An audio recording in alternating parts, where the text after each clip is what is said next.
Monsieur le directeur général de l'Hôtel-Dieu de France, bonjour. Bonjour mon cher Nassib. Nous sommes très heureux de vous accueillir aujourd'hui chez Malte Liban pour lancer donc ce projet de mise en œuvre de notre partenariat. Premièrement, vous êtes un acteur majeur de la médecine au Liban. Vous êtes même un acteur de l'histoire de la médecine au Liban, puisque c'est grâce à l'Hôtel-Dieu de France et à la Faculté française de médecine que les Libanais excellent aujourd'hui en médecine dans le monde entier. Deuxième point, c'est que vous êtes un acteur vivant de cette amitié franco-libanaise réussie.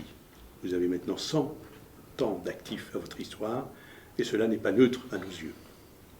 Et puis la troisième raison, c'est que vous êtes une association à but non lucratif, et cela, bien sûr, a son importance également à nos yeux.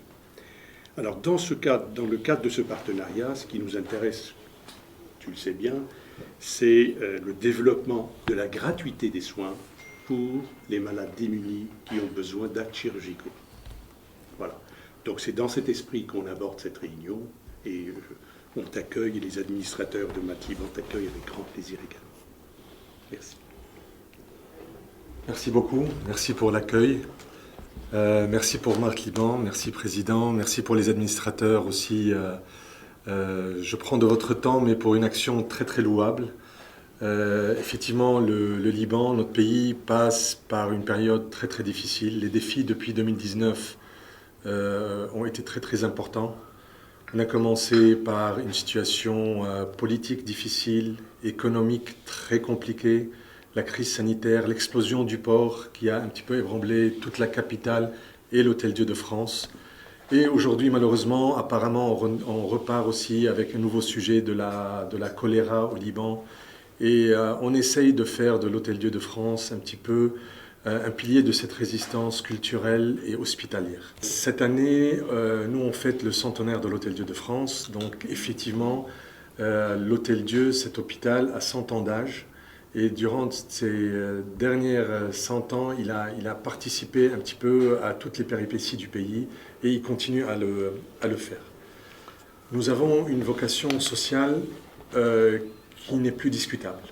La Compagnie de Jésus, l'Université Saint-Joseph et toute l'administration de l'Hôtel-Dieu de France fait de sorte qu'on puisse donner accès à tous les patients de toutes les communautés, autant que possible avec tout un soutien financier, parce qu'effectivement le grand acteur de la santé, de couverture de la santé qui est l'État, n'existe plus.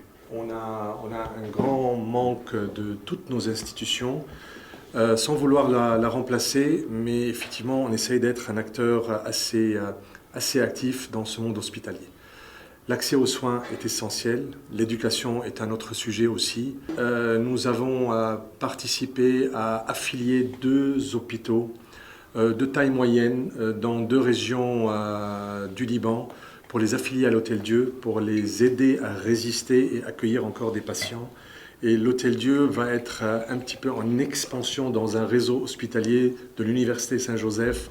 Et l'Hôtel-Dieu de France sera mandaté de travailler sur ces 2 hôpitaux pour accueillir encore plus de patients avec une vocation sociale encore plus importante. Le sujet des équipements et le remplacement de nos équipements est un sujet complètement compliqué à cause de la situation bancaire et économique. On arrive à la fin de vie de plusieurs équipements.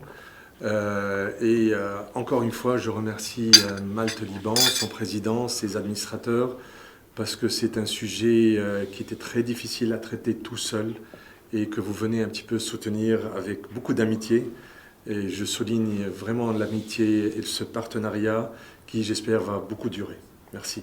Dans un pays où tout est en train de dériver de manière inquiétante, l'Hôtel-Dieu de France est, pour nous, à nos yeux, Malte Liban, est une institution qui tient la route encore. Et c'est un des piliers essentiels de la santé au Liban. Et vous savez que Malte Liban a commencé depuis 1978 à créer les conditions et à créer des centres qui sont tenus par des religieuses et qui sont gérés sur le plan médical par l'Association libanaise des chevaliers de Malte. Et nous avons tout fait pour essayer de promouvoir la santé et les soins médicaux à titre gratuit, donc depuis de très très longues années. Mais ça, ce sont des soins médicaux qu'on dit de santé primaire. c'est la santé primaire, ce ne sont pas des actes chirurgicaux. Mais aujourd'hui, le besoin se fait sentir de manière importante pour les malades démunis qui ont besoin d'actes chirurgicaux, qui ont besoin d'un IRM ou d'une petite opération ou d'une grande opération. Et ces malades-là ne peuvent pas aujourd'hui se faire soigner. Et c'est une immense détresse quand on a un enfant ou un conjoint ou un parent qui est malade et qui a besoin d'un acte chirurgical pour lui sauver la vie et qu'on n'arrive pas à le faire. Donc cet accord vise à développer donc les aides pour ces malades démunis et survenir aux besoins de cette détresse pour ces malades-là. Alors, bien sûr que Mainte-Liban ne peut comparer à ces maigres moyens. Enfin, on a des moyens assez maigres comparés à la catastrophe, si vous voulez, de la situation sanitaire au Liban. Donc, on ne peut pas aider tout le monde. On est obligé de s'appuyer sur des piliers qui peuvent, eux, être suffisamment solides dans la durée et démultiplier les aides. Donc, en aidant l'Hôtel-Dieu de France, on aide finalement le secteur hospitalier libanais, puisqu'il représente à peu près le 5e de l'offre hospitalière au Liban. Et donc, c'est en aidant cet acteur historique déjà, mais un acteur majeur, finalement, on aide, si vous voulez, l'ensemble du secteur. Le Liban, vous savez, est un pays qui est particulier. Il y a à peu près 100 ans, la moitié des enfants libanais sont morts de faim. La moitié des enfants libanais sont morts de faim il y a une centaine d'années. Et pourtant, une trentaine d'années après, c'était devenu un pays prospère. Aujourd'hui, le Liban est au fond du gouffre à nouveau. Qu'est-ce qui se passera dans 10 ans, dans 15 ans, dans 20 ans? Nul ne le sait. Mais si on se réfère à notre histoire, si on se réfère à nos racines historiques, je pense qu'on saura rebondir de manière encore plus forte. Mais il faut que tout le monde s'y mette. C'est-à-dire la communauté internationale en premier lieu, mais surtout, les Libanais de l'extérieur. Moi, je ne les appelle pas la diaspora. La diaspora est un mot que j'aime pas. Moi, je considère qu'il y a un Liban à l'extérieur du Liban qui est extrêmement dynamique, extrêmement puissant sur le plan financier. Il faut que ce Liban de l'extérieur, qui aide déjà de façon très généreuse sa famille, qui aide ses enfants, ses neveux, ses frères et sœurs, ainsi de suite, il faut qu'ils aident maintenant les institutions à rester debout. Sans institutions, on ne pourra pas sauver le Liban. Voilà. Donc je pense que si le Libanais de l'extérieur continue à aider, comme il le fait aujourd'hui, mais qui continue à l'aider aussi des institutions libanaises, telles que l'Hôtel-Dieu ou autres institutions, bien sûr qu'on va se relever, bien sûr. C'est un protocole que nous avons signé pour nous aider à financer 2 équipements que l'hôpital devrait remplacer parce qu'ils sont devenus assez obsolètes.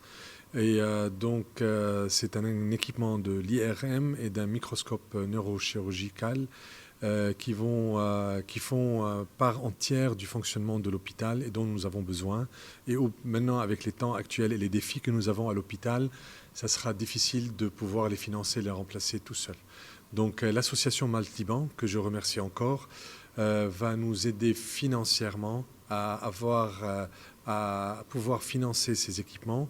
Ça va nous permettre à donner encore plus l'accès d'une façon avec notre vocation sociale aux patients démunis et nécessiteux du pays. Si on devait mourir, on serait mort depuis longtemps. On fait tout pour résister. On est dans une vraie résistance hospitalière, culturelle, et on ne quittera pas le pays. L'Hôtel-Dieu de France, ça fait 100 ans qu'il existe au Liban.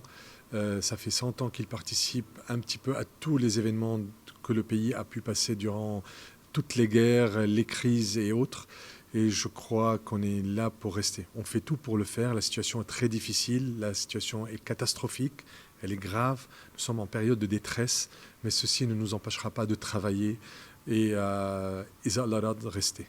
Quelques jours, le directeur de l'Hôpital-Dieu de Beyrouth est venu nous présenter la situation tout à fait dramatique du Liban.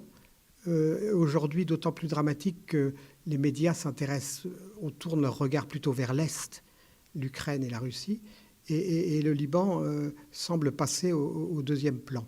Alors que la situation au Liban, notamment à travers la situation de cet hôpital, nous a beaucoup intéressés et nous a beaucoup touchés.